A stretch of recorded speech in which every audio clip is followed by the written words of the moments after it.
हम एक बात सदैव अपनी कथा में कहते हैं, जिसने महादेव की खूब आराधना की होगी, महादेव प्रसन्न होकर के उसको कृष्ण भक्ति प्रदान करते हैं। और जिसने अनंत कृष्ण प्रेम चित्त में विराजमान किया होगा, उसके चित्त में महादेव के प्रति सहज प्रेम अपने आप प्रकट हो जाए, समझो ठाकुर जी उससे प्रसन्न हैं। और कोई महादेव की आराधना करता है पर द्वारिकाधीश के प्रति उसकी कोई भावना नहीं, और द्वारिकाधीश की खूब आराधना करता है पर महादेव के प्रति उसकी कोई भावना नहीं, तो वो ये समझ लीजिए कि ठाकुर जी उससे प्रसन्न नहीं है। जैसे आप मुझसे मित्रता कर लें, तो जैसी आप मेरे मित्र बनेंगे तो मैं क्या करूंगा, घनिष्ठता जैसी हमारी मित्रता की होगी तो मैं अपने और मित्रों से आपको मिलवाऊंगा, और मित्रों से आपका संपर्क करवाऊंगा। ठीक वैसे ही ठाकुर जी को जब भक्ति में घनिष्ठता का अनुभव होता है तब वे महादेव को प्रदान करते हैं। ऐसे ही महादेव को जब घनिष्ठता का अनुभव होता है तो वो ठाकुर जी को प्रदान करते हैं। कई लोग मैंने सुना आते कहते हैं, हम महादेव की बहुत आराधना करते थे पर कुछ समय से हमको वृंदावन बहुत प्रिय लगने लग गया, किशोरी जी का नाम अपने आप मुख पर आने लग गया, ठाकुर जी की स्मृति होने लगी। ये अपराध तो नहीं? ये अपराध नहीं है, ये महादेव की कृपा है। बुरा नहीं मानिएगा, कई लोग हो सकता है मेरी निंदा भी करें, पर महादेव को भजते भजते महादेव के ही रहे और महादेव को भजते भजते चले गए तो समझो महादेव अभी प्रसन्न नहीं हुए। ठाकुर जी को भजते भजते ठाकुर जी की रह के ही चले गए तो समझो अभी ठाकुर जी प्रसन्न ना भये। दोनों परस्पर आपको प्रीति करा दें, ठाकुर जी महादेव से, महादेव ठाकुर जी से, तब समझो हाँ अब प्रसन्नता है, ठाकुर जी अब प्रसन्न।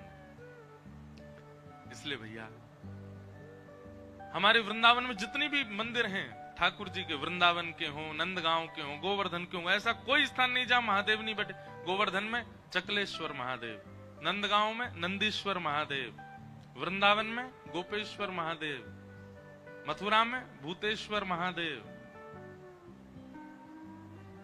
सब जगह बैठे महादेव और दर्शन करते हैं ठाकुर जी का। तो ऐसे महादेव को आज प्रणाम करके आए हैं। यहाँ पास में नागेश्वर भी है, नागेशम दारू कावने, नागेश्वर ज्योतिर्लिंग, तो जो सोमनाथ नहीं जा पा रहे हो नागेश्वर करके आ जाना दर्शन। कल तो कथा का समय भी सुबह है, सुबह 10 बजे से 12 बजे तक कथा का क्रम रहेगा। आप सब लोग 9 बजे तक ही निवृत्त हो जाइएगा और फिर हम कथा करके अहमदाबाद प्रस्थान करेंगे, वहीं से फिर भोपाल और फिर सागर में कथा है। तो ऐसा क्रम है, कल आप लोग जल्दी व्यवस्थित हो जाइएगा। कल द्वारिका लीला है, बस भगवान से प्रार्थना है कि ब्रज द्वारिका मिलन वाला प्रसंग हमको याद ना आ जाए कल, क्योंकि फिर नहीं तो बहुत विस्तृत चल जाएगा। पिछली बार यहाँ उत्सव हुआ था ठाकुर जी का, ब्रज द्वारिका मिलन महोत्सव पर हमने थोड़ा चर्चा की, अपना निजी भाव बता रहे हैं हम। लाल जी के उत्सव में बहुत उत्साह में रहते हैं, पर वह प्रसंग कहने के बाद 2 घंटे के लिए मैं कक्ष में बंद हो गया था। ऐसी स्थिति हो गई थी। ठाकुर जी का, द्वारिका वासियों का और ब्रजवासियों का मिलन हुआ कुरुक्षेत्र में। अद्भुत प्रसंग है, द्वारिका लीला भी अद्भुत है। दुर्वासा जी का श्राप लगना, रुक्मणी जी का 12 वर्ष का ठाकुर जी से वियोग होना, और उन 12 वर्षों में रुक्मणी जी के चित्त में किशोरी जी की भक्ति प्रकट होना, श्री राधा रानी की भक्ति आना, राधा रानी के द्वारा रुक्मणी जी का संरक्षण होना, बहुत बहुत प्रसंग है, अंतरंग प्रसंग है, भागवत में इनका वर्णन नहीं है। ऐसे कई प्रसंग है। एक बात कह दूं तो कोई अतिशयोक्ति नहीं, पुजारी जी बैठे हैं, वृंदावन के श्री कृष्ण आनंद कृष्ण हैं और द्वारिका के श्री कृष्ण विरही श्री कृष्ण है। यहाँ ठाकुर जी विरह में है। आनंद में जब व्यक्ति होता है ना, एक हाथ से ही बड़े बड़े काम कर देता है, पर जब विरह में होता है तो चतुर्भुज धारण करता है। जब आनंद में होता है व्यक्ति तो इतना उत्साह में होता है कि वो चलते फिरते ही कार्य करते हुए चलता है, पर जब शोक में होता है, संताप में होता है या विरह में होता है तो उसको लोगों की जरूरत होती है कि मेरा कार्य करवाओ। इसलिए यदुवंशियों की सेना, 4 भुजा, शंख चक्र गदा, सबकी आवश्यकता पड़ी ठाकुर जी को द्वारिका में। क्यों? यहाँ ठाकुर जी विरह में रहते हैं। अच्छा, एक विरह का एक स्वरूप होता है कि विरह चित्त में होना पर मुख पर ना दिखना।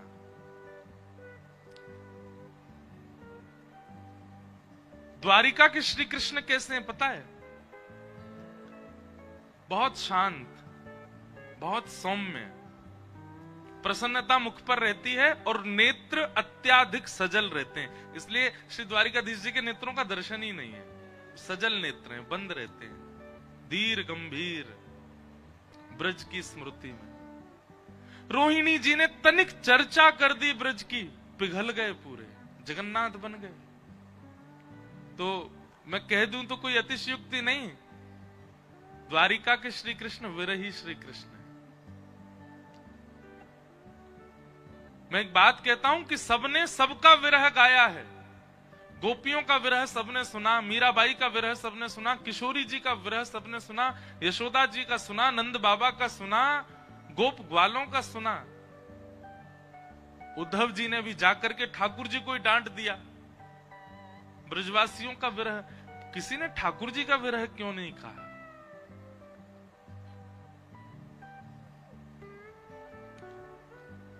एक गीत में गा रहा हूं ठाकुर जी के विरह का, भजन है, उसमें ठाकुर जी का ही विरह है।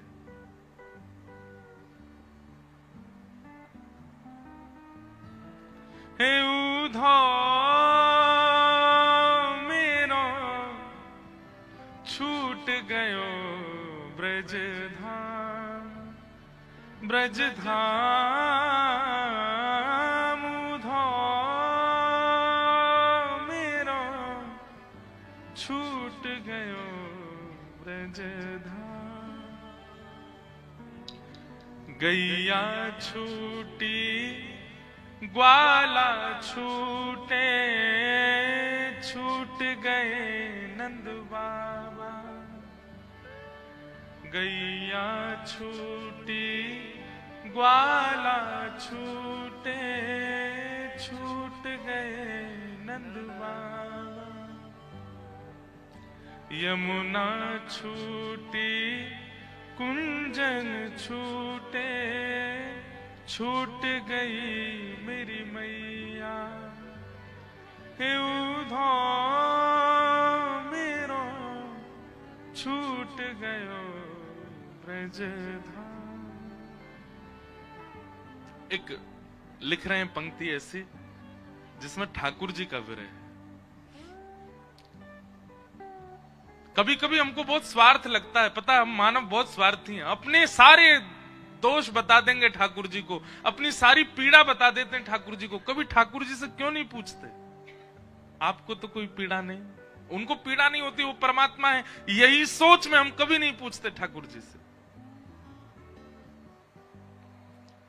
द्वारिका में ठाकुर जी को बहुत सुख है, राजा धीराज हैं, सोने चांदी हीरे जवाहरात मणियों से सदा लदे रहते हैं। पर हम अपनी बात बताएं तो हम जब जब ठाकुर जी को देखते हैं, कल हम दर्शन नहीं कर पाए, नहीं तो हर दिन मैं दर्शन करने जाता हूं। और ऐसा केवल द्वारिका में नहीं, वृंदावन से विलग कहीं भी अगर कथा होती है तीर्थों में, एक दिन ऐसा होता ही है कि ठाकुर जी मुझे दर्शन नहीं देते। और उस दिन पता है क्या लगता है?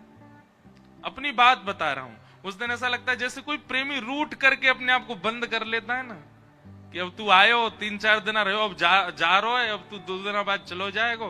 तो कल ठाकुर जी ने महाप्रसाद पवाया लेकिन दर्शन नहीं दिए। तो उस समय मन में यही आ रहा था कि कह रहे होंगे, बोले अब तू जा रहो है, अब तेरो जावे को समय आ गयो, 2 दिन बाद चलो जाएगो। ऐसा नहीं कह रहा हूं कि उनको मुझसे बहुत प्रेम है, पर मैं जहां से आता हूं उस स्थान से उनको बहुत प्रेम। कभी कभी भैया अपनी लिस्ट ना बता के ठाकुर जी से पूछने जाया करो कि आप ठीक हैं, आपको यशोदा मैया की याद तो नहीं आती? ब्रज की गोपांगनाएं, ब्रज की वह गोपियां, श्री राधा रानी, गिरिराज जी, यमुना जी,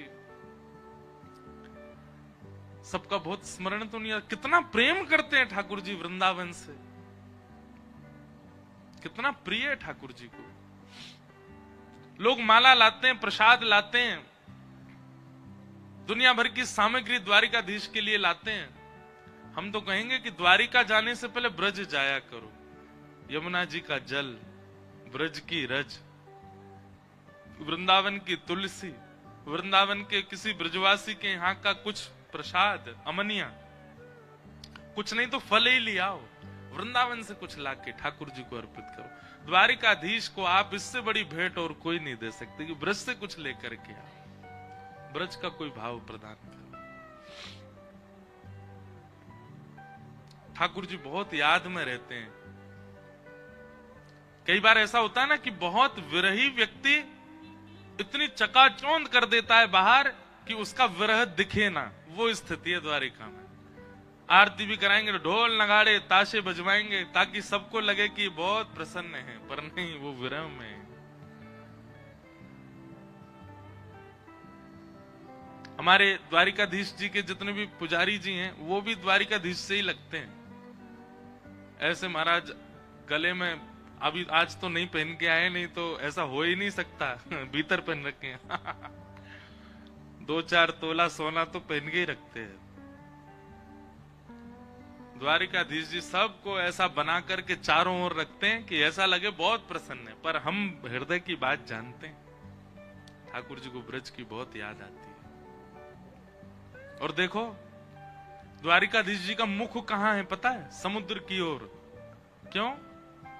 क्योंकि पीछे जहां ठाकुर जी की सिराना है वहीं सीधे ही ब्रज है, उससे मुंह फेर के खड़े। ब्रज की ओर देख भी नहीं रहे, क्यों? देखेंगे तो नेत्र सजल हो जाएंगे। उस दिशा में ही नहीं खड़े जहां ब्रज है। ये एक अंतरंग मन की बात है कि ठाकुर जी यहां विरह में है। इसलिए वृंदावन का कोई भाव ठाकुर जी को सुनाया कीजिए द्वारिका में। यहाँ द्वारिका के जो हमारे सब वैष्णव हैं वो रुक्मणी जी का पत्र सुनाते हैं ठाकुर जी को। अच्छा है, बहुत सुंदर पत्र है रुक्मणी जी का। पर कभी कभी ठाकुर जी को नित्य ही स्वयं ठाकुर जी वृंदावन को याद करते हैं। 2 बार वंशी धारण करते हैं, श्रृंगार में और संध्या में 2 बार वंशी धारण करते हैं। राजाधिराज वृंदावन को याद करते हैं। उसी समय मुझे तो सौभाग्य मिला है 2 घंटे तक राजाधिराज के सामने बैठ के ब्रज के पद गाने का, ब्रज के भाव सुनाने का। तो ऐसे श्री ठाकुर जी यहां विराज रहे हैं। आपको पता होगा बंग जी ने जब, आपको नहीं पता होगा, इनको पता, जब इन्होंने कहा ना द्वारिका में कथा करनी है, एक बार मैंने मना किया। मैंने कहा वहीं कर लो, श्रीरंगम में कर लो, पुष्कर में कर लो, और भी बहुत जगहों के भाव आए, लोनावला में भी होने वाली थी, कहां के। उसके पीछे कारण यही था मैंने कि यार वहां ले जाते हो तो हमको ये लगता है कि ठाकुर जी के लिए कैसे ले जाएं यहां से वापस वृंदावन, लेकिन वो संभव तो नहीं। यहां आकर के ऐसा लगता है कि ठाकुर जी बहुत विरह में, और हमको देख के ठाकुर जी कहीं वृंदावन की ओर याद ना करने लग जाते हैं। पर ठीक है, इसी बहाने उनको यह भी तो रहता है कि भले ही विरह होता है, कोई ब्रज से आता रहे, वृंदावन से आता रहे। और हमें ऐसा विश्वास है कि 365 दिन में एक दिन भी ऐसा जाता नहीं होगा कि वृंदावन से कोई द्वारिका ना आता। भले किसी को पता नहीं चलता, लाइन में ही कोई दर्शन करके चला जाता होगा, लेकिन नित्य एक ब्रजवासी तो आता है। ठाकुर जी उससे मिलते हैं, तभी टिके में, नहीं तो ये रण छोड़वे में इनको देर नहीं लगती है। रण छोड़ देंगे, ब्रजवासी नित्य कोई ना कोई आता है, इसलिए ठाकुर जी मंदिर छोड़ नहीं रहे हैं, खड़े हैं कि चलो ब्रज वाले आ तो जाते हैं। तो ऐसे द्वारिकाधीश, कल कुछ प्रसंग हम सुनाएंगे द्वारिका के। कुछ प्रश्न आए हैं, उनके उत्तर बहुत ध्यान से सब लोग सुनिएगा।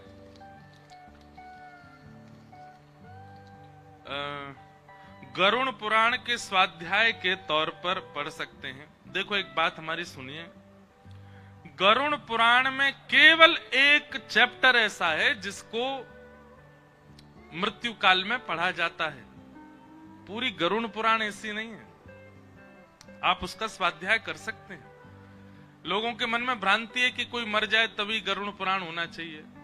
भाई सीखने वाली बातें मृत्यु के बाद क्यों सीख रहे हो? वो तो जीते जी सीखनी चाहिए।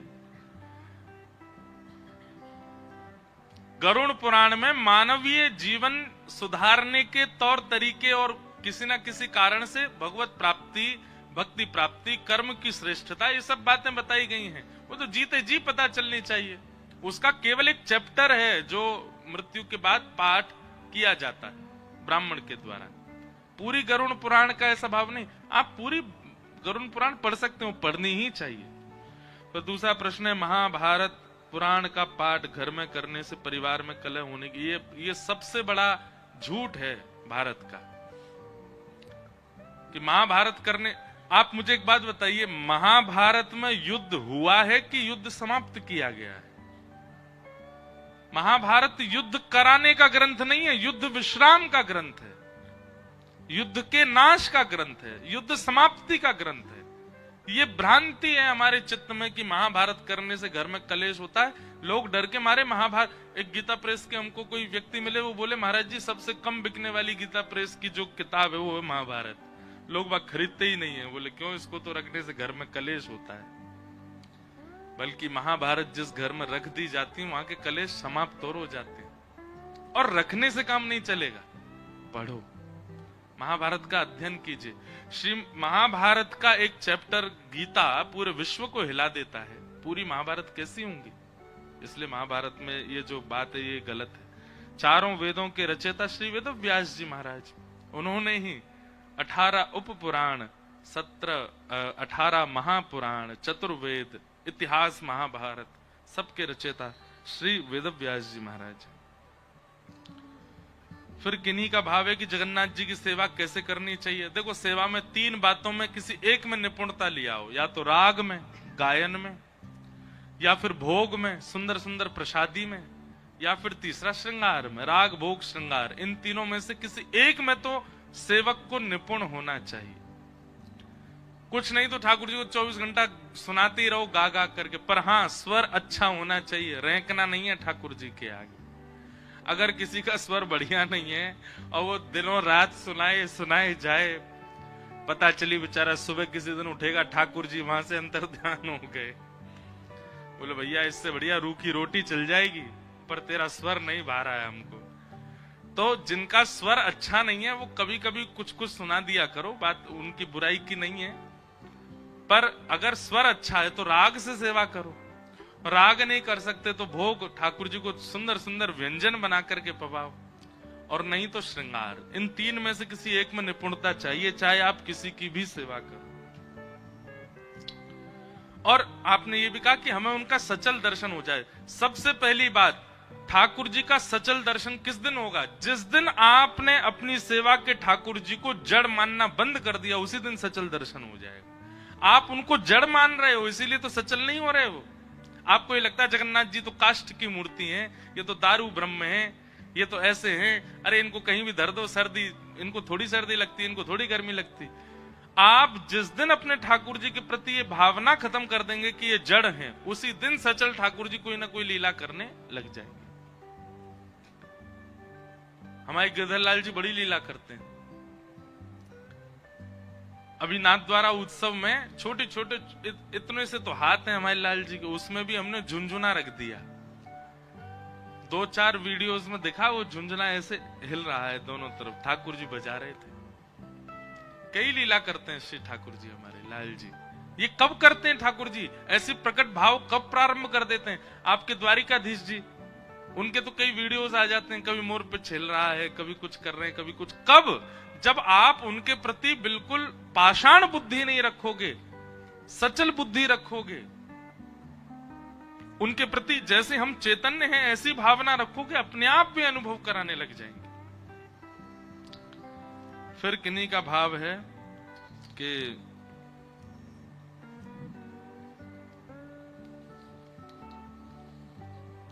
जो जन्म से नास्तिक हैं, बिल्कुल भगवान को भजते ही नहीं है, बिल्कुल भगवान के प्रति वैष्णव नहीं है, क्या भगवान का उनसे प्रेम नहीं है? उनमें ठाकुर जी के प्रति भाव कैसे जागृत हो, कृपा करके बताओ। एक बात हमारी सुनिए, आपने ऐसी बात कही कि जो जन्म से नास्तिक हैं, क्या भगवान का उनके प्रति प्रेम नहीं है? ठाकुर जी श्रीमद् भागवत में कहते हैं कि व्यक्ति मानव बन के जन्म ले रहा है, ये मेरे प्रेम का पहला रूप है। व्यक्ति मानव बनकर के आया, ये मेरा उसके प्रति प्रथम प्रेम है। कुछ और भी बन सकता था, पर वो मानव ही बना है, इसका मतलब ठाकुर जी की प्रीति उसके प्रति है। हृदय माध्यम सुलभम सुदुर्लभम, उद्धव जी से भगवान कह रहे हैं। तो इसलिए आप इस बात को तो भूल जाइए कि ठाकुर जी का प्रेम नहीं है। फिर दूसरी बात आपने कही, जो नास्तिक हैं, क्या ठाकुर जी उनको स्वीकार नहीं करते? भाई देखो, स्कूल तो बहुत सारे बने, पर जो बच्चे पढ़ने जाएंगे, जो जिज्ञासा प्रकट करेंगे, अध्यापक उनसे ही प्रेम करेंगे। और जो जिनको स्कूल जाने का कोई मतलब ही नहीं है, स्कूल के नाम पर केवल बंक मार के भाग जाते हैं, पिक्चर देखते हैं, उल्टे सीधे काम करते, तो टीचर उनके प्रति प्रेम कैसे प्रकट करे? तो धाम, तो ये सारे धाम क्या है? स्कूल हैं। कथाएं क्या है? ये छोटे छोटे ट्यूशन क्लासेस हैं। इनमें जो जाता है, ठाकुर जी उनके प्रति प्रेम प्रकट कर पाते हैं। उनके प्रति प्रेम कब प्रकट करें? वो सामने तो आते नहीं ना। फिर आपने कहा नास्तिकों के हृदय में प्रेम कैसे प्रकट किया जाए? देखो, जबरदस्ती किसी से करनी नहीं, वो एक अपराध है। जबरदस्ती हिंसा कहलाती है, इसलिए जबरदस्ती मित्रों में चलेगी, पति पत्नी में कोई ऐसा प्रेम भाव जहां है आपका, वहां चलता है कि भाई उसको कुछ खिला दिया। जैसे हम अपने हमारे सब पंडित जी लोगों को बहुत परेशान करते हैं, ये बेचारे इतने बड़े बूढ़े हैं, फिर भी हम इनको रात रात भर डुलाते हैं। रात में ले गए सोमनाथ, 1 बजे पहुंचे वहां, बेचारे गाड़ी से उतरे, हमने कि प्रसाद पाओ, बोले 1 बजे प्रसाद पाए? मैंने पाओ। 1 बजे प्रसाद पाया, 2 बजे सोए, और हमने कहा भाई सुबह 7 बजे मंदिर पहुंचना है, तो 7 बजे के लिए 5 बजे सब लोग तैयार होके कक्ष में आओगे। आप सबको जब मैं तैयार देख लूंगा तब मैं स्नान करने जाऊंगा।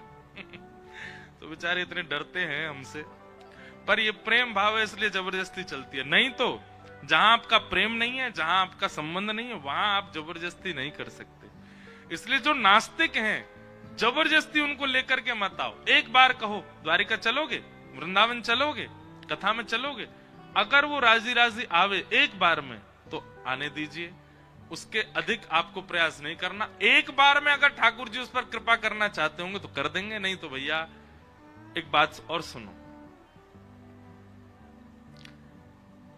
हम घर बनाते हैं, घर के लिए बहुत सारी इंटीरियर की चीजें लेते हैं, पर कई सारी हम महंगी वस्तु घर के बाहर के लिए भी लेते हैं, घर की बाहर की सजावट के लिए। तो जो वस्तु भीतर रखने की है हम उनको भीतर रखते हैं, पर जो बाहर की है उनकी सजावट बाहर ही रखते हैं, उससे कभी कभी बाहर की शोभा बनती है।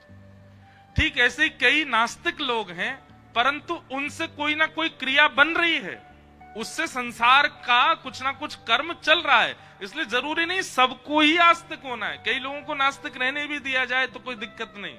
वो संसार के लिए ठाकुर जी ने उनको भेजा है, संसार के बाहरी डेकोरेशन के लिए उनको भेजा है।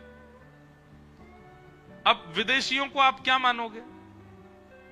वो तो कभी मंदिर नहीं जाते, वो तो कई बार नहाते नहीं हफ्ता हफ्ता भर, पर उनकी क्रिया, उनकी बुद्धि, उनका भाव, उनका लगन कार्य के प्रति वो संसार को सजा रहा है। तो संसार ठाकुर जी का है, कई लोग उसके सजावट के लिए भगवान ने बनाए हैं।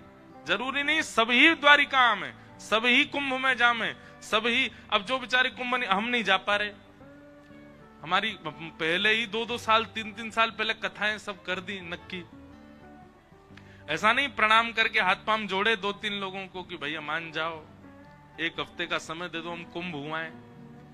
लेकिन सबके यहाँ व्यवस्थाएं हो जाती हैं तो कोई अनुमति नहीं दे रहा। अब जैसे भी करके 1 दिन का समय है, 1 दिन का कैसे समय है? 5 को सागर में कथा पूरी है और 7 से हिमाचल में शुरू है। अब बीच में 6 तारीख है, वो उसमें ट्रेवलिंग है, पर करेंगे थोड़ा शारीरिक श्रम, दौड़ते भागते कुंभ जाएंगे, फिर वहां से हिमाचल जाएंगे। अब नहीं जा रहे तो लोग हमको फोन कर रहे हैं, मैसेज कर रहे हैं, अखाड़ों से संतों के फोन आ रहे हैं, बोले आप कथा करने नहीं आ रहे, आप यहाँ दर्शन करने नहीं आ रहे। कई हमारे प्रियजन है वो हमको नोक झोंक भी कर रहे हैं, अरे इतने साल बाद आया है और इसके आगे तो सब त्याग देना चाहिए। अरे कथाएं तो जीवन भर होंगी, कुंभ बार बार थोड़ी होता, आ जाओ।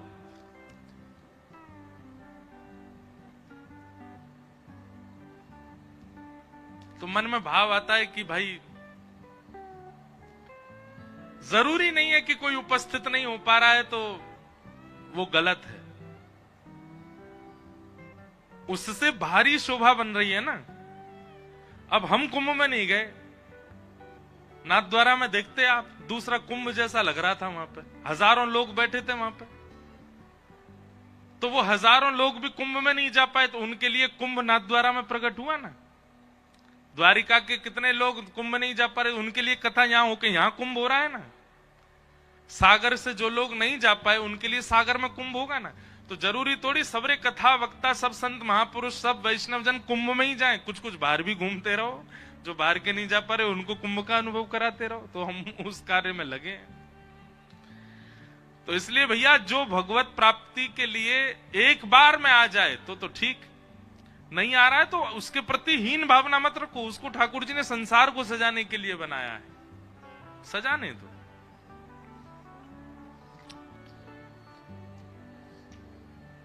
नृत्य करत बनवारी रास में, जय हो। मुझे लगा कोई कह रहा है कि महाराज जी नृत्य करके दिखाओ। आज के इस कलयुग में भगवान की भक्ति रूप संस्कार को नई रूप पीढ़ी यानी बच्चों को भगवान के प्रति मोह और विश्वास बढ़ाने का प्रयास करें। हम तो भैया लगे ही हुए हैं उसी में ही। अब यहाँ द्वारिका में एक तो देखो शहर से बहुत दूर कथा और एकांतिक है। आप शहर में कथा करा के देखो, 35 से ऊपर के लोगों की संख्या होती है 5%। 95% सारे युवा ही आते हैं कथा में, और सब युवा आकर के आनंद करते हैं। पीछे वाली दौड़ी में जाके देखो, वहां सारे युवा ही बैठे हैं ज्यादातर। तो सब युवाओं का ही मार्गदर्शन करने का प्रयास करते हैं। और ठाकुर जी सब ब्रजवासियों से कह रहे हैं, भैया तुम आए हो गिरिराज जी की शरण में और मूसलाधार बारिश रहते ही तुम्हारो मन हेन लगो भागो यहाँ से, ये तो गलत है। उन समस्त ब्रजवासियों का विश्वास प्रगाढ़ करने के लिए श्री ठाकुर जी ने 7 कोस लंबे चौड़े गिरिराज पर्वत को अपने बाम हस्त की इकन्नी उंगली पर धारण कर लिया। बोलो गिरवरधारी गोपाल की। ठाकुर जी गिरिराज जी धारण कर लिए, भीतर जाके खड़े है गए और चारों तरफ से महाराज मूसलाधार बारिश हो रही है। ठाकुर जी ने बुलाया, आ जाओ सबरे ब्रजवासी नीचे आ जाओ, छतरी खोल ली है मैंने। सब ब्रजवासी आ गए गिरिराज जी के नीचे। लाला बीच में खड़े हैं गिरिराज जी धारण करके। सब ब्रजवासी ने अपनी अपनी छड़ी और लगा ली नीचे गिरिराज जी के नीचे। ठाकुर जी ने जैसे चारों तरफ नजर घुमा के देखी, सब ब्रजवासी अपनी छड़ी लगा के खड़े हैं। ठाकुर जी बोले, भैया जी कहा कर रहे हो, बात बना रहे हो, चटनी बन जाएंगे। तेरी नेक्सी से उंगली पर टिक रहे होंगे जे, ये हमारे मोटे मोटे बांस के जो डंडा लग रहे हैं इन पे ही टिक रहे हैं गिरिराज जी। ठाकुर जी बोले, तुम्हारे डंडान पे टिक रहे हैं? 21 किलोमीटर लंबे चौड़े ऊंचे गिरिराज जी तुम्हारे डंडान पे। ठाकुर जी बोले, लाला विश्वास करे बात हमारी है कि तेरी बारी बात है? डंडा पे तो बरूद टिक सके, तेरी उंगली पे कहां टिक जाएंगे जी? तू अपनी उंगली नीचे कर ले, हमने अपने अपने छड़ी लगा ली है। ठाकुर जी बोले, तो फिर भैया संभालो, मैं हटा रहा हूं अपनी उंगली। ठाकुर जी बोले, यशोदा मैया नंद बाबा तुम तो बाहर ही खड़े है जाओ, क्योंकि ये सबरे तो चटनी बनेंगे, कम से कम मेरी मैया बाबा तो रहे, कौन के पास रहूंगा मैं, अनाथ रह जाऊंगा नहीं तो। सब ब्रजवासी बोले, लाला बात मत बनावे, तू उंगली नीचे कर अपनी। जैसे ही ठाकुर जी ने नेक उंगली अपनी नीचे करी, महाराज सबन की चट चट चट चट दूर दूर तक जितनी छड़ी सब टूट गई। गिरिराज जी नीचे आने लगे। ब्रजवासी बोले, लाला संभाल संभाल संभाल। ठाकुर जी ने नीचे तो फिरते गिरिराज जी पे उंगली लगाई और श्री गिरिराज जी फिर टिक गए। दूर दूर तक सबकी छड़ी टूट गई। सब ब्रजवासी अपनी छड़ी ने देख रहे हैं और फिर लाला की उंगली की ओर देखें। लाला, ये तेरी नेक सी उंगली यहाँ पे टिक रहे हैं गिरिराज जी। ठाकुर जी बोले, अम्बे यही मार तो कह रहा हूं, मैंने उठा रखे हैं गिरिराज जी, तुम क्या छड़ी लगा रहे हो। ना ना लाला, तेरी उंगली पर टिक रहे हैं गिरिराज जी। भगवान बोले, हाँ कैसे? तेरी उंगली में ऐसा कहा गो, तेने इतने बड़े गिरिराज जी उठा लिए। ठाकुर जी बोले, हम जय जय हैं, परमात्मा हैं, पर ब्रह्म हैं, बचपन ते कह तो आया हूं सबनते। यशोदा मैया ने ऊखल में बांध दियो, मैया देख रही है, देख रही, जय जय हूं मैं, उठा लिए गिरिराज जी। और जी गोपी डोलई का सामने सत्यनारायण भगवान की पूजा कर रही, एक दिन मैं सिंहासन पे जाके बैठ गो, मैंने की मेरो भोग लगा, भगा दियो मैं माते। तो याद रखियो, तेने सत्यनारायण सांचो सत्यनारायण भगायो अपने घर ते, तो को नरक में जगह नहीं मिलेगी। ए मधुमंगल श्रीदामा, तुम सबरे मोह घोड़ा बना के चढ़ जाओ ऊपर, चल प्रणाम कर चरणन में, जय जय हम गिरिराज जी उठा रखे हैं। सबको ठाकुर जी स्पष्ट रूप से कह रहे हैं कि मैं परमात्मा। सब ब्रजवासी टेढ़ी नजरन ते देखने लगे। लाला दोबारा बोलियो, कौन है तू? ठाकुर जी बोले, हम जय जय हैं। मधुमंगल श्रीदामा गए, मैया सांची बताइयो, सबरे सुनने, जिस साल में कितनी बार नहावे तेरो जय जय। मैया बोली, 365 दिन आए, मां में 4 बार नहावे बस। देख लो भैया, ये जय जय है, 4 बार नहावे जय जय। और भैया, और तेने कहा कि तेरी सबरी पोल पट्टी खोल दें हम, जय जय बन्नो हमारे आगे। भागवत जी में एक जगह लिखा, मैं हनादि निवास्तव। एक गोपी के घर में गए ठाकुर जी, माखन नहीं मिलो। ठाकुर जी बोले, इस गोपी के संग क्या किया जाए, इसके यहां से आज हम भूखे जा रहे हैं। बोले, हम भूखे जा रहे हैं तो या को पूरा परिवार खानदान भूखो रहना चाहिए। सो ठाकुर जी अपनी धोती खोल खाल के वाके चूल्हे पे बैठ के सब करे आए। मधुमंगल श्रीदामा बोले, जी जय जय है, ये जय जय है, ये ऐसे ऐसे कामन ने करे। अरे लाला, तेने ऐसा कौन सा काम किया जाते हम मान लें कि तू जय जय। ठाकुर जी बोलो, दारी के सबरे मेरे अवगुण गिनवाई दी, अभी गिनवानो शुरू कर दूंगा मैं, गिन नहीं पावेगा उंगली में, तेरी इतनी उंगली ना है जितने गुण है मुंह में। पर ब्रह्म अपनी पर ब्रह्मत्व को प्रस्थापित कर रहा है ब्रजमंडल में, लेकिन ब्रजवासी मान ना रहे। ठाकुर जी कह रहे हैं, पूतना हमने मारी, सक्टासुर मारो, धेनुकासुर मारो, अरिष्टासुर मारो, कालिया नाग नाथ दियो, वाके ऊपर नृत्य कियो। कहा बताऊं मैं कितने काम किए मैंने, और 2 बार अग्नि पी गए हो, और आज गिरिराज जी उठा लिए, और अब भी तुम्हें विश्वास ना आ रहा मैं भगवान हूं। मधुमंगल श्रीदाम बोले, बस बस बस बस बस लाला, ज्यादा मत बोले, चुप है जा, मारी तेने पूतना। ठाकुर जी बोले, तो फिर कैसे मर गई वो? बोले, लाला हमारे ब्रजमंडल की सीमा में इतने पुण्य हैं, इतने पुण्य हैं, इतने पुण्य हैं कि जब तक उतने पुण्य करके कोई ब्रज में नहीं आवेगो, वो ब्रज में रह नहीं पावेगो। ये सबरे राक्षस इनने पुण्य तो किए नहीं, वो घुस गए ब्रज में। अब पुण्य इनके पास थे नहीं, ब्रज के पुण्य इन पे हावी पड़ गए और इनको राक्षसत्व नष्ट है गयो। बस गलती ये है गई कि वो मरे कब, जब तेरे सामने आ गए, और मरे मराइन में हाथ धर के कह दे मैंने मारे।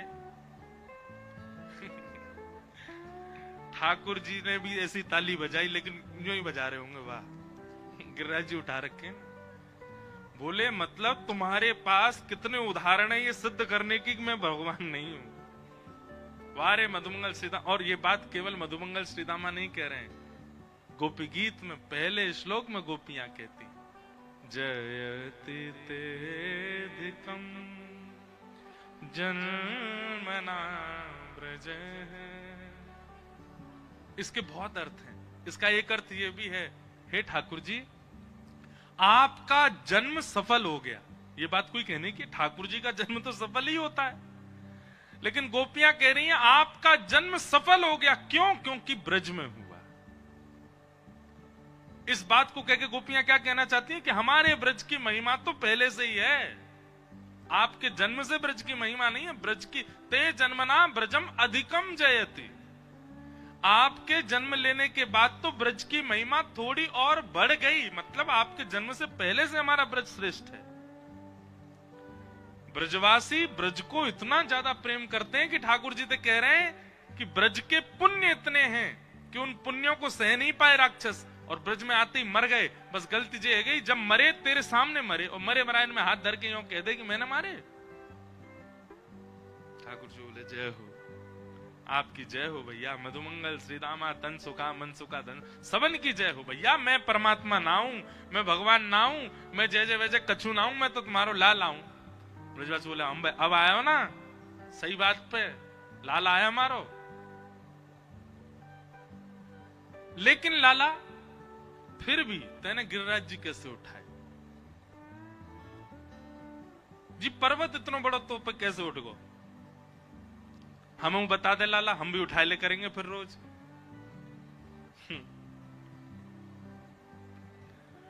मतलब ब्रजवासियों को यह लगता है कि कोई टोना टोटका किया है ठाकुर जी ने। मधुमंगल तो बोलो मैया तेरो लाला वन में गैया चरावे जावे, वन में बड़े बाबा मोड़ा घूमे, कोई बाबा ने या को टोना बता दियो, वही तो याने पर्वत उठा लियो है। या तो कह दे हमें बता दे तो हम भी कई बार कई संकट आ जाए हम भी पर्वत उठाए ले करेंगे। ठाकुर जी के नेत्र सजल हो गए। बोले इसलिए मुझे वृंदावन ब्रज बहुत प्रिय है। क्यों?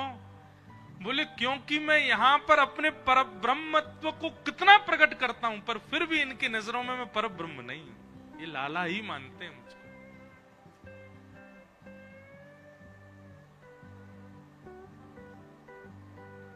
महाराज व्यक्ति 100 करोड़ का बंगलो बना ले, 10 करोड़ की गाड़ी में घूमने लग जाए, और महाराज बढ़िया सूट वूट पहन के रहने लगे, तो उसकी स्थिति देख करके व्यक्ति थोड़ा थोड़ा झुकने लग जाते हैं। क्यों?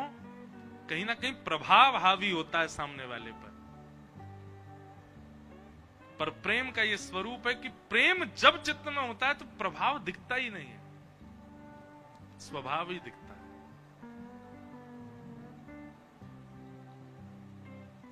ठाकुर जी की समस्त लीला में हर स्थिति में प्रभाव का दर्शन होता है।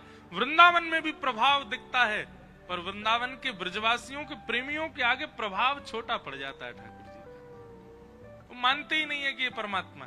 नहीं तो एक बात बताओ, हमारे घर का बालक यदि सांप पकड़ ले, सांप क्या महाराज बिच्छू कॉकरोच छिपकली पकड़ ले तो इतना बड़ा लगने लग जाता, वाह भैया ये तो बहुत बलवान है, निडर है बिल्कुल है।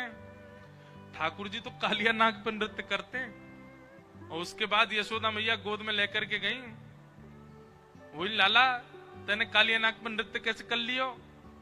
तू तो फोटो में देख ले तो डर जाए, चित्र में देख ले तो तू को भय लग आवे, तेने कालिया नाग पर नृत्य। मैया तू दूध पिवावे ना, तेरे दूध को बल है सबरो, तेरे दूध ते मुंह में बल आयो, मैंने कालिया नाग नथ दियो।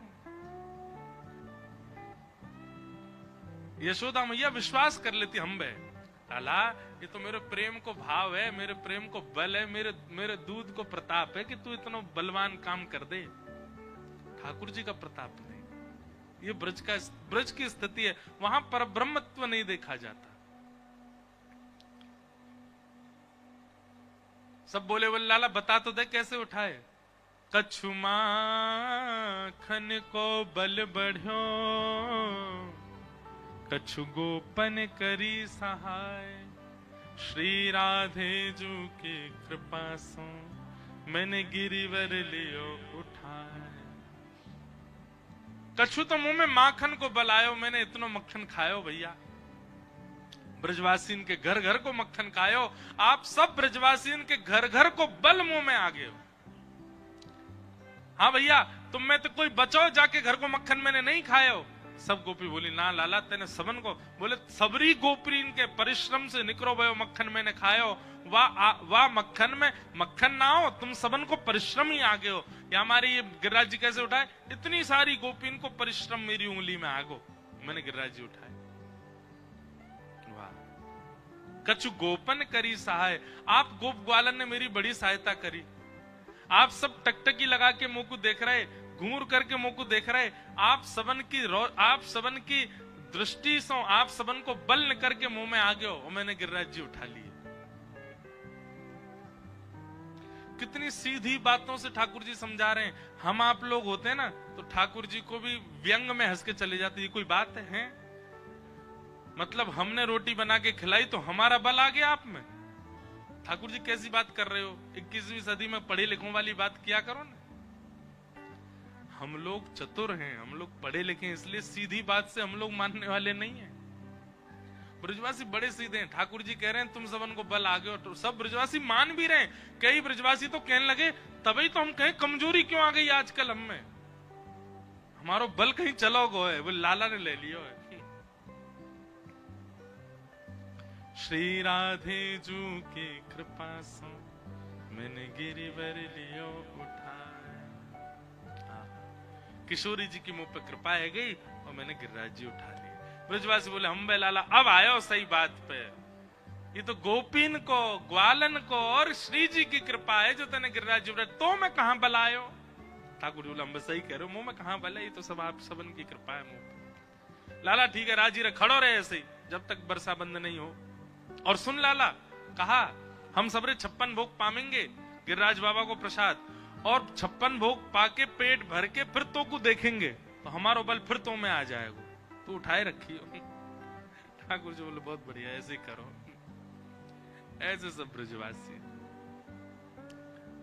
भोले इनके भगवान है ठाकुर जी, चतुरन के नहीं। चतुरन की चर्चा जगत में भोरेन को भगवान, बेचारो भोलो भंडारी। ठाकुर जी ब्रज की एक रसिया में गाते हैं, मुझे भोले बहुत पसंद है।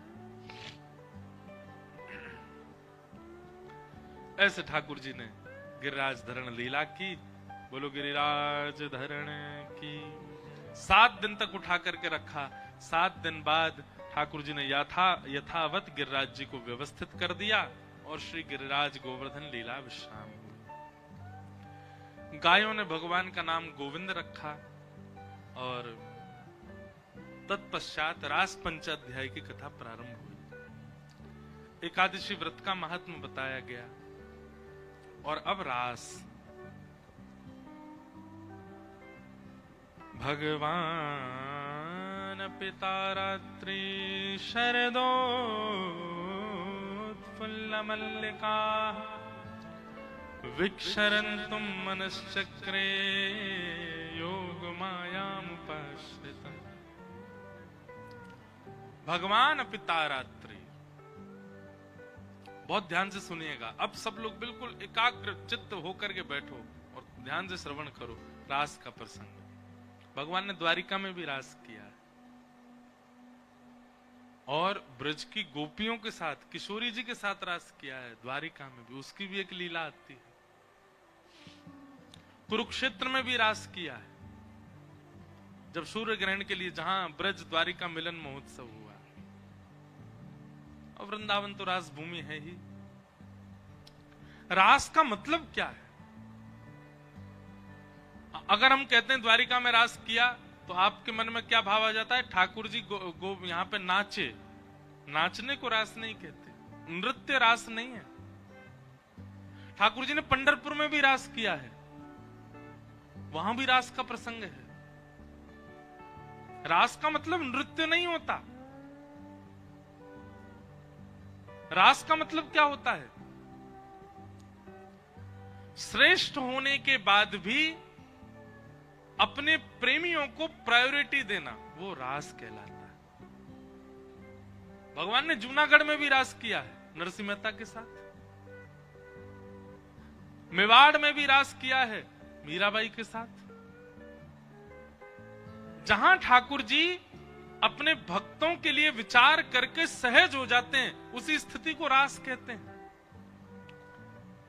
सीधी बात, आप कथा सुनने आते हैं, आप द्वारिका आते हैं, आप द्वारिकाधीश का दर्शन करते हैं, आप कथाओं में नृत्य करते हैं, ये सब क्या है? ये रस है। लेकिन ठाकुर जी आपके पास जब आ जाते हैं ठाकुर जी आपके घर आ जाते हैं, ठाकुर जी आपके हाथ का बना प्रसाद पा लेते हैं, ठाकुर जी आपके गले में गलवैया डाल लेते हैं, ठाकुर जी आपके लिए जब सहज हो जाते हैं, उसी को कहते हैं रास।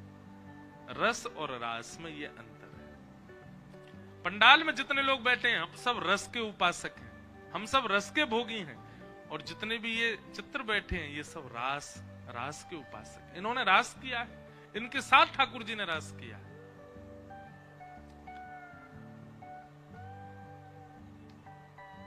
हमारी हर कथा में एक लीला होती है। जगन्नाथपुरी से निश्चित है हर कथा में प्रसाद आएगा ही आएगा, कोई भी एक वैष्णव लेके ही आता है। और वृंदावन में तटीय स्थान से भी हर कथा में प्रसाद आता है बिहारी जी का। अब जब प्रसाद आता है, चाहे कथा रामेश्वरम में हो रही है, चाहे गुजरात में हो रही है, चाहे सागर में हो रही है, चाहे मध्य प्रदेश में हो रही है, ठाकुर जी का प्रसाद कोई व्यक्ति, सामान्य व्यक्ति आया और हम जैसे निकलते सब लोग कुछ देते हैं, महाराज जी जगन्नाथ जी का प्रसाद लीजिए, वो क्या है? रास है। आपने प्रयास नहीं किया, आप धाम नहीं गए, धाम से प्रसाद आपके लिए अपने आप आ गया, ये रास है। भक्त जब प्रयास करता है भगवत मिलन के लिए, वो रस कहलाता है, और ठाकुर जी जब प्रयास करते हैं भक्त मिलन के लिए, वही रास कहलाता है। ये अंतर है रस और रास। हमारे आपके साथ अभी रास नहीं हुआ है, हम सब रस में ही हैं अभी तक। ठाकुर जी हमारे लिए कुछ नहीं कर रहे, हम ही करते हैं उनके लिए। लेकिन हमारी भक्ति करते करते करते करते जब ठाकुर जी करने लग जाए, वही रास कहलाए। रास अनेकों के साथ किया ठाकुर जी ने। श्री वृंदावन विहारी लाल वृंदावन में प्रकट हुए। कैसे प्रकट हुए? स्वामी श्री हरदास जी के भजन से प्रकट हुए, और आज प्रकट होकर पूरे विश्व को दर्शन दे रहे हैं बिहारी जी। बिहारी जी का वृंदावन में प्रकट होना स्वामी श्री हरदास जी के लिए रास है। श्रीनाथ जी का नाथद्वार द्वार में आकर के व्यवस्थित होना, ये अजब कुमारी के साथ ठाकुर जी ने रास किया है। अजब कुमारी ठाकुर जी के संग चौसर खेलती थी, और चौसर में खुद जीत जाती थी, ठाकुर जी हार जाते थे। लेकिन एक बार उसने ऐसा प्रयास किया, उससे कोई जीत ही नहीं सकता था। वो ठाकुर जी के सामने चौसर खेलती, और जैसे ठाकुर जी हारने वाले होते तो ऐसी चाल चलती, स्वयं हार जाती, ठाकुर जी को जिता देते। ठाकुर जी उससे इतने प्रसन्न हो गए। ठाकुर जी रहते तो मूर्तिमंत ही थे, लेकिन जैसे ही उसने ठाकुर जी को जिताया, स्वयं हार गई, ठाकुर जी प्रसन्न हो गए। बोले वरदान मांगो, तुमको क्या चाहिए? हमको पता है तुमने जो चाल चली है वो हमको जिताने के लिए चली, हार तो हम रहे थे, लेकिन तुमने जबरदस्ती खुद हार करके हमको जिता दिया। क्या चाहिए बताओ? अजब कुमारी ने कहा, आप मेवाड़ आ जाओ और मेवाड़ में विराजो। श्रीनाथ जी मेवाड़ आ गए, और प्रयोजन कई बनाए, पर आए अजब कुमारी के लिए। ये क्या है? रास। रामदास बोढ़ाना के लिए ठाकुर जी डाकोर जी चले गए। क्यों? बैलगाड़ी में बैठ के चले गए। ये क्या है? ये रास है। सीधी बात समझ गए सब लोग। आप प्रयासरत हो ठाकुर जी के लिए, वो रस है। ठाकुर जी प्रयासरत हो जाएं आपके लिए, वही रास है। हमारा कथा सुनना, नाम जप करना, कंठी पहनना, तिलक लगाना, एकादशी करना, गुरु निष्ठा का पालन करना, इन सब के पीछे एक ही उद्देश्य होना चाहिए, ठाकुर जी हमसे रास करें, हमारे साथ रास करें। ठाकुर जी हमारे यहां पधारे। तू है सखी बड़ भाग बड़ी, गोपाल तेरे घर आवत है। भरी सभा में बैठे थे कहां? कौरवों के पास, द्वारिकाधीश। अब देखो, द्वारिकाधीश के लिए क्या कहा जाता है कि द्वारिकाधीश शांति दूत बनकर के गए थे कौरवों के पास, लेकिन अंतरंग बात तो कोई जानता नहीं। ठाकुर जी को शांति दूत बनने की आवश्यकता नहीं। भगवान क्या जानते नहीं कि कौरव मेरी बात मानेंगे नहीं? ठाकुर जी कौरवों के लिए गए ही नहीं है, ठाकुर जी तो विदुर जी के लिए गए थे। ठाकुर जी दिखा के क्या आ रहे हैं? शांति दूत बन के आए हैं, शांति प्रस्ताव लेकर के आए हैं। और भरी सभा में जब ठाकुर जी ने कहा कि भाई युद्ध मत करो, 5 गांव दे दो 5 पांडवों को, तब दुर्योधन ने अस्वीकार कर दिया, नहीं सुचक्राई न दास्यामी, बिना युद्धे न केशव, बिना युद्ध के सुई के नोक के बराबर भी जमीन नहीं दूंगा। ठाकुर जी को क्या ये बात पता नहीं थी? पता थी ठाकुर जी को दुर्योधन नहीं मानेगा, फिर क्यों गए? क्योंकि वो उनके लिए गए ही नहीं है। जब दुर्योधन ने कहा 56 भोग बने हैं ठाकुर जी, पाओगे? भगवान बोले अरे मेरा निमंत्रण कहीं और है, मैं पहले ही निमंत्रित करके आया हूं किसी और को कि मैं वहां जाऊंगा। दुर्योधन बोले हमारे यहां आपको और कौन निमंत्रण दे सकता है? ठाकुर जी बोले हमको विदुर काका ने निमंत्रण दिया, बहुत पीछे पड़े मेरे, बहुत हाथ पांव जोड़े, पैर पकड़ लिए थे इन्होंने मेरे कि मेरे यहां आना पड़ेगा। विदुर काका वहीं बैठे बोले मैंने कब दिया इनको निमंत्रण, मैंने तो इनसे कभी नहीं कही मेरे घर आओ। और वहीं सभा में बैठे, अच्छा ठाकुर जी अगर कह दें कि विदुर जी ने निमंत्रण दिया उनका, तो विदुर क्या मना करेंगे? विदुर जी के तो खून ठंडा पड़ गया, बोले मैंने कब निमंत्रण दिया। भगवान बोले विदुर जी पैर में गिर गए मेरे यहाँ आना है आपको पाने के लिए। बेचारी विदुरानी जी खूब सारी सामग्री, सुबह जब मैं आ रहा था तो मुझे दिख गई थी सब्जी मंडी, सब्जी खरीद रही थी, मेरे लिए साग बना रही होंगी, व्यवस्था कर रही होंगी। उनके यहाँ नहीं पाऊंगा तो आपके यहाँ तो मैं पालूंगा फिर कभी भी, अभी विदुर जी के यहाँ जाना है। विदुर जी चौकड़ी मार के भागे वहां से, बोले ये सब क्या हो रहा है? पत्नी ने मुझे नहीं बताया, घर जाके देखा तो विदुरानी तो स्नान कर रही थी।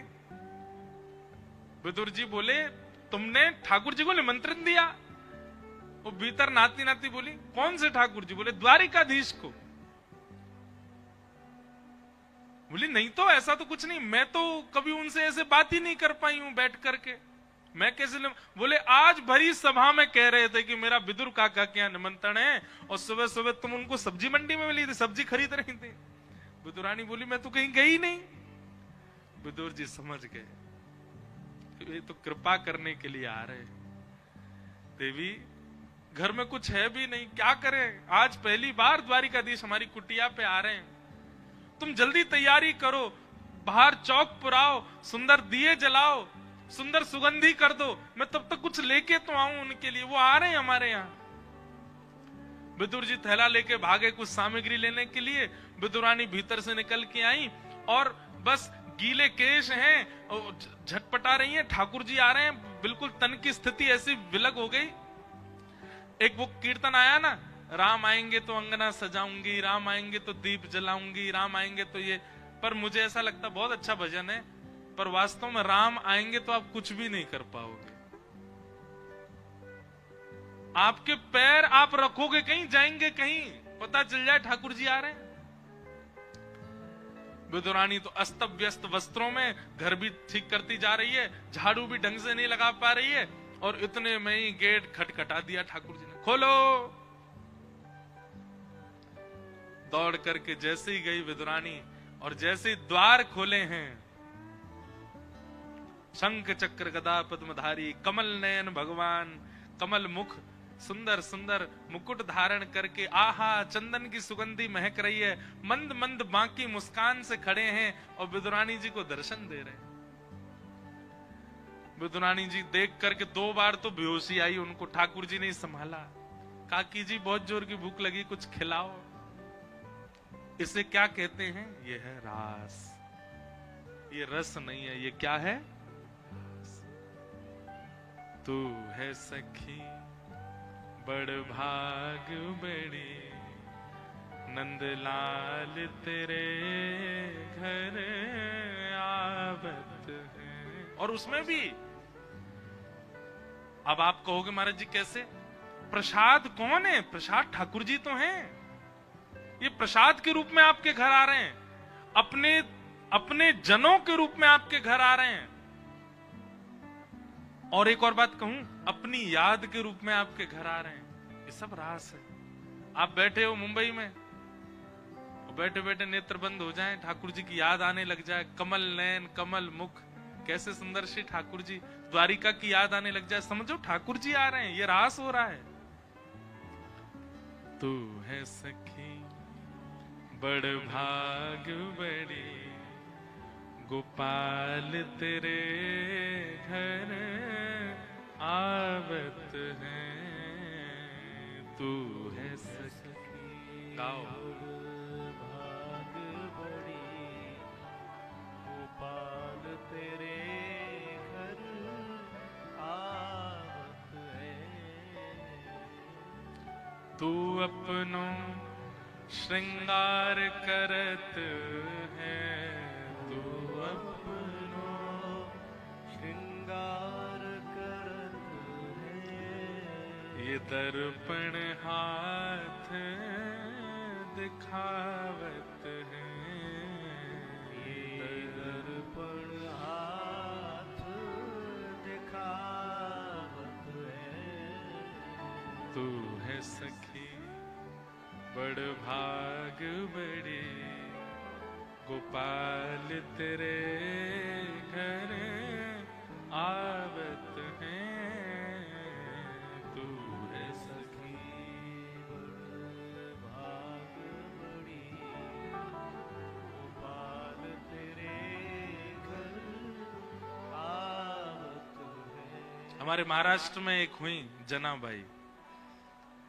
जनाबाई का नाम सुना? उनके संग रास करते थे श्री पंडरीनाथ भगवान। जनाबाई पंढरपुर गई, एकादशी के दिन छोटी सी थी,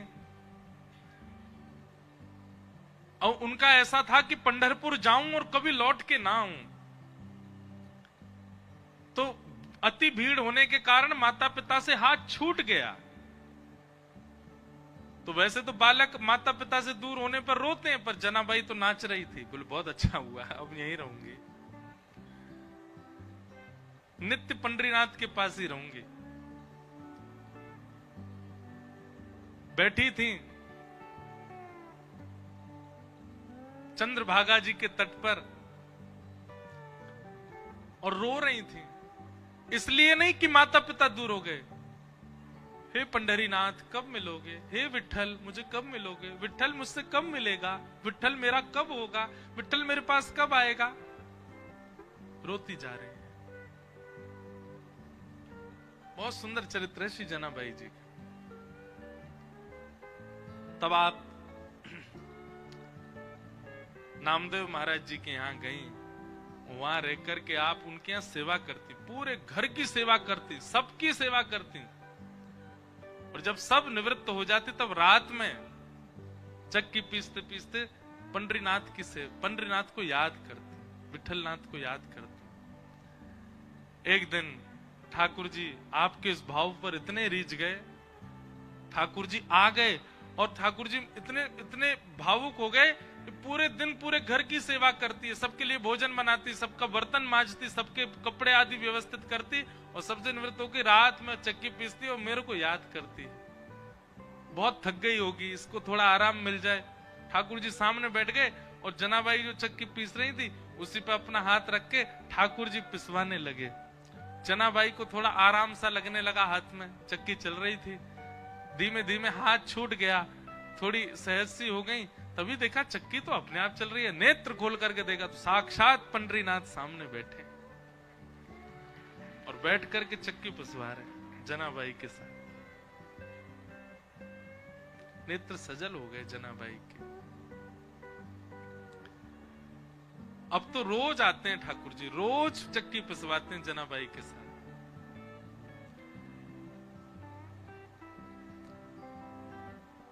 और ऐसे नहीं, ठाकुर जी आते अपने आभूषण उतार करके धर देते, क्योंकि आभूषण पहन के नहीं हो पाता था। आभूषण उतार के रखते, बढ़िया हाथ पांव बिल्कुल पीतांबरी ऊपर करके अच्छे से चक्की पिसवाते जनाबाई के साथ। इसे क्या कहते हैं? ये रास है। हम कथा इसीलिए सुन रहे हैं कि हम रास की स्थिति में जा सकें, हमें भी कभी रास का अनुभव हो। रास का मतलब नृत्य नहीं होता, पर हां जब रास होगा तो नृत्य करने लगोगे। जब ठाकुर जी आ जाएंगे सहज भाव से तो फिर क्या करोगे? फिर तो नृत्य ही बनेगा।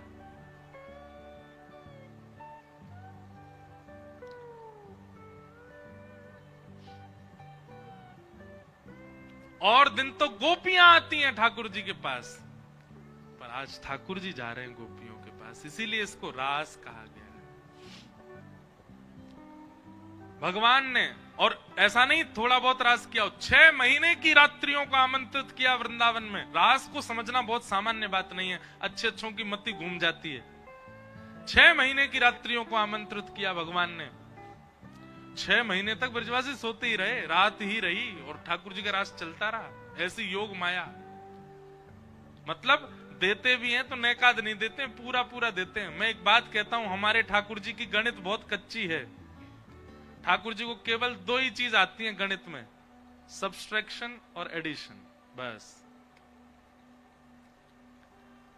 यही आता है। जोड़ भाग ये सब तो आते ही नहीं है ठाकुर जी को। मल्टीप्लिकेशन डिवाइडेशन ये सब बोल दिया ना, ठाकुर जी कहेंगे ओ भैया मेरी मैया ने मुझको विद्यालय ना भजो, ये सब मत बोले, इतनो भाग इतनो जे, पूरो पूरो दो पूरो पूरो लियो, इतनो ही आवे, बिल्कुल मत दो बिल्कुल मत लियो। मोए अगर देनो चाहो तो पूरो दे दो और मोते पूरा ले लो। आप कहो महाराज ठाकुर जी आपका 20%, मन हमारा आपके प्रति 20%, बाकी का 80% परिवार में। ठाकुर जी कह रहे हैं 20 हम पे नहीं आते, हम पे तो या तो 0 आता है या 100 आता है, इसके अलावा और कुछ नहीं आता। या तो बिल्कुल मत दो या फिर पूरे दे दो। सब गोपियां भगवान ने वेणु का नाद किया, सब दौड़ पड़ी ठाकुर जी से मिलने के लिए। योग माया गोपियों का रूप धारण करके एक एक घर में विराजमान है। सबको लग रहा है हमारी बहू बेटियां घर में ही हैं, पर नहीं, वास्तविक रूप से सब ठाकुर जी के संग रास में। भगवान के समीप पहुंची, ठाकुर जी ने वेणु वाद्य पूर्ण करके गोपियों से कहा अपने आने का कारण बताओ। गोपियां बोली आपने निमंत्रण दिया था, और निमंत्रण देने के बाद अभी वंशी में भी आपने क्लीम शब्द बोल करके, ध्वनि नहीं बची है, शब्द था, अरे चल गोपी तेरी प्रतीक्षा कर रहे हैं ठाकुर जी, और हम सब छोड़ छाड़ के आ गए, तुमसे कह रहे हो क्यों आई हो, आपने ही तो बुलाया था। भगवान ने यहां पर परीक्षा लेने के लिए 10 श्लोकों में गोपियों से कहा चली जाओ। गोपियों ने उत्तर में 11 श्लोकों में प्रणय गीत गाया। मेवं विमोहति भवान् गदितुं नृशंसम् संतज्ज सर्व विषयांस्तव पादमूलम् भक्ता भजस्व दुर्वग्रहमात्यजास्मान् देवो यथादि पुरुषो भजते मुमुक्षु। गोपियों ने स्तुति गाई, ठाकुर जी ने उनके साथ रास किया, पर रास करते करते गोपियों को अभिमान हो गया। ठाकुर जी जब सरल हो जाते हैं, सहज हो जाते हैं, तो हम में कहीं ना कहीं सूक्ष्म अभिमान आ जाता है। हम तिलक लगाते हैं, कंठी पहनते हैं, कथा सुनते हैं, कथा सुनाते हैं, इसका भी हमको अभिमान हो जाता है। देखो 7 दिन 3 घंटे रोज एक आसन पर बैठ के मैंने कथा सुन ली, ये भी एक अभिमान है। मैं बिना तिलक के नहीं रहता, ये भी एक अभिमान है। मैं ऑनियन गार्लिक नहीं खाता, ये भी एक अभिमान है। मैं रोज गीता जी का पाठ करता हूं, ये भी एक अभिमान है।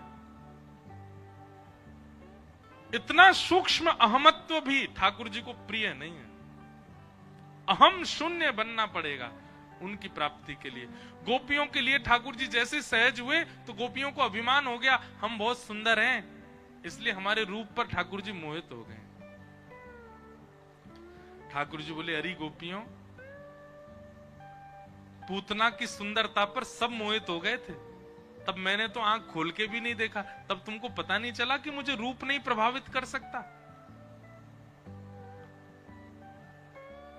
मुझे ऐसा लगता है कि हमारे ठाकुर जी एक ही रूप में क्यों रहते हैं, वो मूर्तिमंत क्यों रहते हैं, क्योंकि उनको हमारे मान की रक्षा करनी है, कहीं हमको अभिमान ना हो जाए। गोपियों को जैसे ही मान हुआ, ठाकुर जी को बहुत पीड़ा हुई। बंधुओं, प्रेमी को पीड़ा हो ऐसी क्रिया कभी मत करो। ठाकुर जी को आपके क्रोध से पीड़ा नहीं आएगी, आपके लोभ से पीड़ा नहीं आएगी, आपके काम से भी उनको पीड़ा नहीं आएगी, पर आप जब अहम करते हो तब ठाकुर जी को बहुत पीड़ा होती है। अहम क्या तेरा कोई अस्तित्व है? ठाकुर जी बोलते हैं तू किस बात का अभिमान कर रहा है, तुम हो कुछ भी नहीं है, सब कुछ मेरी कृपा से है, फिर भी तुमको अभिमान, अहमत्व नहीं। द्वारिकाधीश मंदिर में 56 भोग कराइए, ध्वजा जी चढ़वाइए, ठाकुर जी का श्रृंगार बनवाइए, पर उसमें लेश मात्र भी ऐसा विचार नहीं करना है कि ये मैंने कराया है, ये मेरे द्वारा हुआ है। हमने अपने बहुत अच्छा सूत्र लिया, हम जो भी कुछ कराते हैं सब में लाल जी का नाम है। पद कौन लिख रहे हैं? बोले लाल जी। ध्वजा जी कौन करवा रहे हैं? लाल जी। भंडारा कौन ने करवाया? लाल जी। कथा कौन करवा रहे हैं? लाल जी। सब में लाल जी आगे। और फिर आप आनंद देखना, सब में लाल जी को आगे करो। अपने ठाकुर जी को एक नाम रख दो, उनके नाम से ही सारे ट्रस्ट फर्म सब कुछ हुआ। मैं लाल जी कमाई कर रहे हैं, लाल जी कर रहे हैं, लाल जी सब हो रहा है। पर भैया हाथ जोड़ के विनती, कोई गलत क्रिया करने वाले भगवान का नाम मत रख देना। हमारे लाल जी करवा रहे हैं सब। कोई जुआ खेलने जाए, पूछे भाई तो क्या किस नाम से जुआ खेलोगे? गिरधर लाल जी के नाम से खेलेंगे। ठाकुर जी महाराज वैसे तो वंशी वारे हैं, पर ऐसे वारे के लिए सुदर्शन ले लेंगे हाथ में। ऐसा नहीं करना।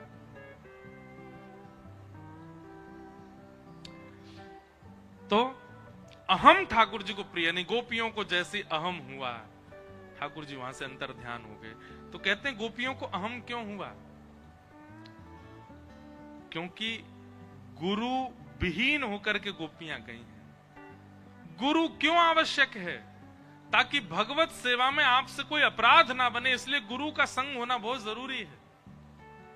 गोपियां बिना गुरु के ही भगवत लीला में प्रवेश कर गई हैं। गुरु कौन है? किशोरी जी, हमारी राधा रानी। तब गोपियां सब विहार करते हुए, विहरण करते करते करते, रास पंचाध्यायी बहुत विस्तृत है और बहुत कठिन है समझना, इसलिए मैं केवल सूक्ष्म में ही कह रहा हूं। गोपियां किशोरी जी के पास गईं और किशोरी जी ने कृपा की, तब गोपियों ने गोपी गीत गाया। हम द्वारिकाधीश के चरणों में बैठे हैं, 2-4 श्लोक गोपी गीत के गा दें और फिर उसके बाद महारास होगा। जयति तेधिकं जन्मना व्रज शयत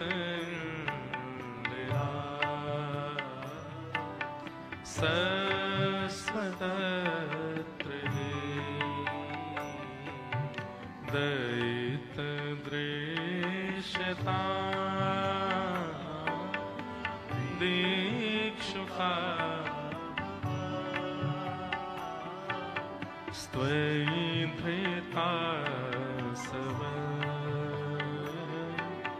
स्वां विचिन्वते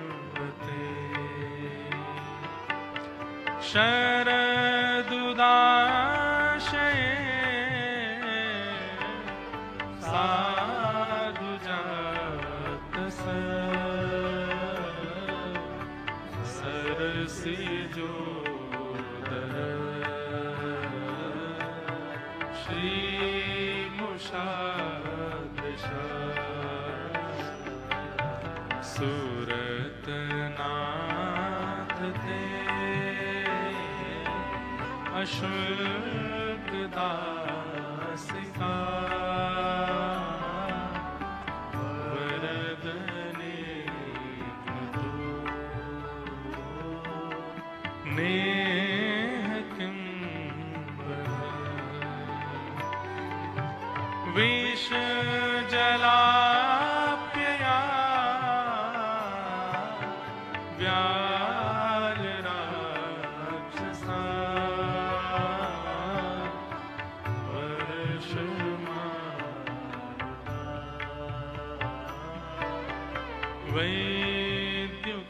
वैद्युकानरा विषमयात्मजा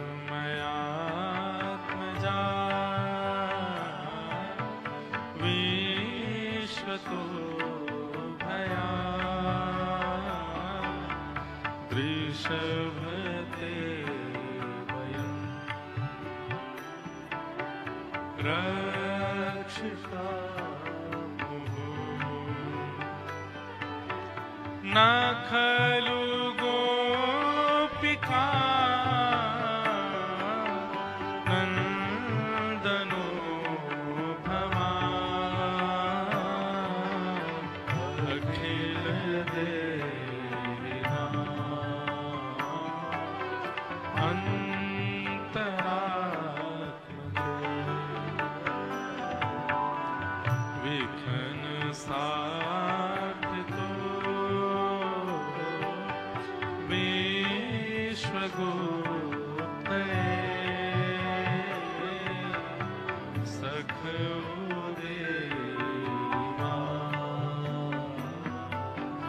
सात्वतां कुले सात्वतां कुले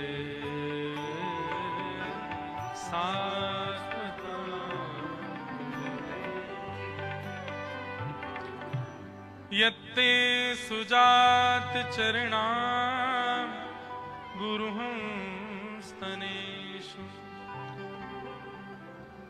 भीतासनै प्रियदधी महि कर्कशेषु तेनाटवीमटसि तत् व्यथतेन किंस्वे कूर्पादिभिर् ब्रह्मतिधे भवदायुषाम। गोपियों ने गीत गाया। भैया ठाकुर जी के पावे की इच्छा यदि हो, नहीं पाने की इच्छा तो कोई ऐसी बात नहीं है, पर पाने की प्रगाढ़ इच्छा यदि चित्त में हो तो गाना प्रारंभ कर दो, गाना प्रारंभ कर दो। ठाकुर जी को गाना बहुत प्रिय है, गीत से ही मिले हैं। भागवत में तो इतने गीत हैं, 7 गीत हैं। रुद्र गीत, वेणु गीत, गोपी गीत, युगल गीत, भ्रमर गीत, ऐल गीत, भिक्षुक गीत, ये सारे गीत हैं। और गीत गा करके ही ठाकुर जी को प्राप्त किया है। जो गाएगा सो पाएगा, और जिसने गाया उसी ने पाया। इसलिए गाना प्रारंभ करो। गाने का मतलब स्वर नहीं है, गाने का मतलब बहुत अच्छा गाओ ऐसा नहीं। भाव लिख करके केवल प्रस्तुत भी तो किए जा सकते हैं, वो भी गाना है। कुछ ना कुछ लिखना प्रारंभ करो। ठाकुर जी के प्रति क्या भाव आते हैं आपके चित्त में? हमने कल एक भाव सुनाया था ना, ब्रज को गोपाल बनो राजाधिराज, ब्रज को गोपाल बनो राजाधिराज। ऐसे लिखो। हम तो ऐसे चलते फिरते ठाकुर जी कृपा से बना देते कुछ भी भाव।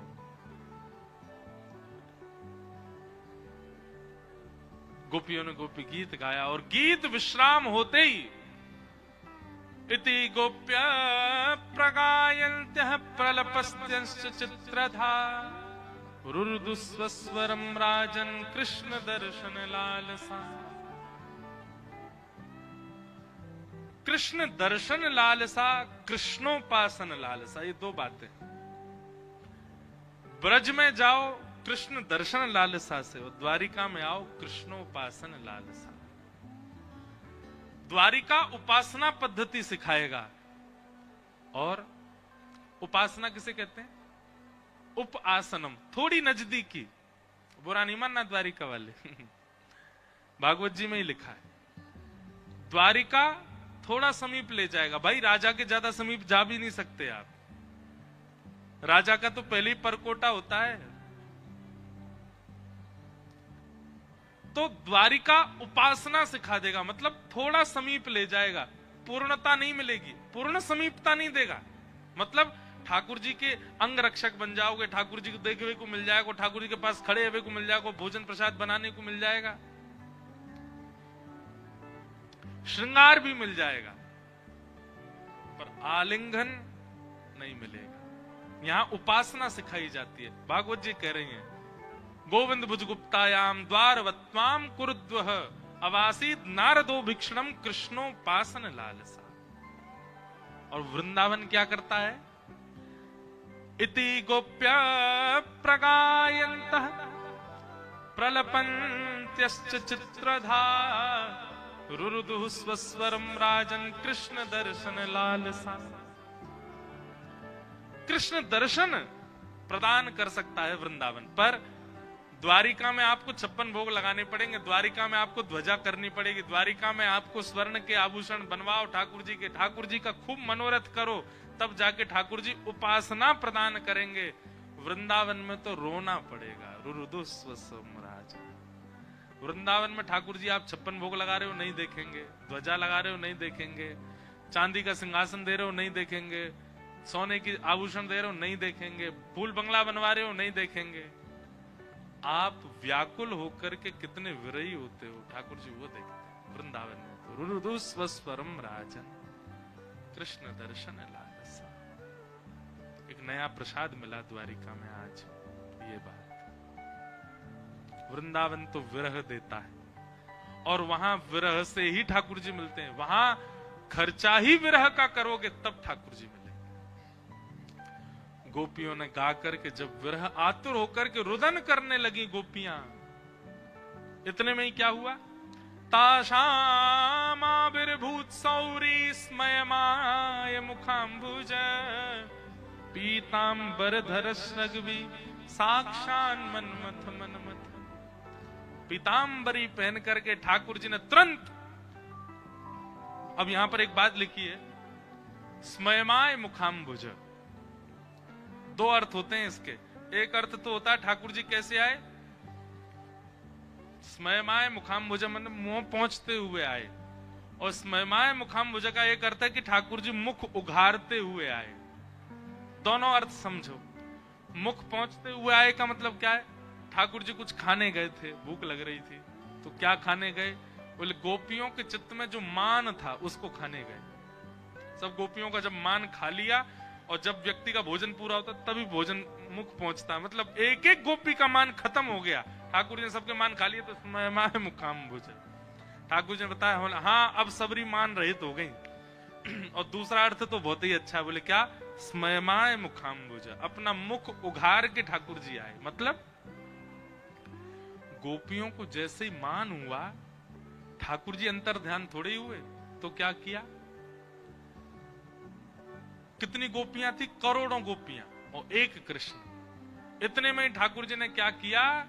उन गोपियों के बीच में तुरंत अपने केश खोले, अपना श्रृंगार थोड़ा सा मिटा करके, और महाराज अपनी कारी कमरी कमर ते खोल के सिर पर डाल के, थोड़े केश वेश नेक आगे करके घुंघराले। ठाकुर जी खूब लंबे लंबे केश हैं, और ठाकुर जी भी एक विरहिणी गोपी बन गए। एक साथ अपना श्रृंगार छुपा लिया काली कमली में, और विरहिणी गोपी बन के एक गोपी के कंधे पे हाथ धर के बोले, अरे कृष्ण तुम कहां चले गए? और वो दूसरी गोपी ठाकुर जी को, अरे रोए मत, मिल जाएंगे जल्दी। अरे बहन तेने कन्हैया देखे, अरे सखी तेने कन्हैया देखे, कहां चले गए? मेरे हाथ को तो प्रसाद भी नहीं पाके गए। स्वयं ठाकुर जी भी गोपियों की तरह ऐसे विहार कर रहे हैं। क्यों? बीच में रह करके देख रहे हैं कि इनका मान नष्ट हो रहा है कि नहीं। लेकिन जैसे ही गोपियां रुदन करने लगी, अब कृष्ण विरह जिनके चित्त में, उन्हीं को रोना आ रहा है। ठाकुर जी के चित्त में विरह कहां है? एक गोपी बोली, अरे गोपी तू रो तो रही है, आवाज तो निकाल रही है, आंसू दिखाइयो ना अपने। ठाकुर जी बोले, आंसू कहां से दिखाऊं? आंसू आए तो दिखाऊं ना। तो जब गोपियों ने इशारा किया, अरे तू रो काई को ना रही, सोई ठाकुर जी स्मयमाय मुखाम्बुज। ठाकुर जी पीतांबरी पहन के सबके बीच में प्रकट हो गए। कहीं गए नहीं थे, वहीं थे, देख रहे थे। इसका मतलब क्या है?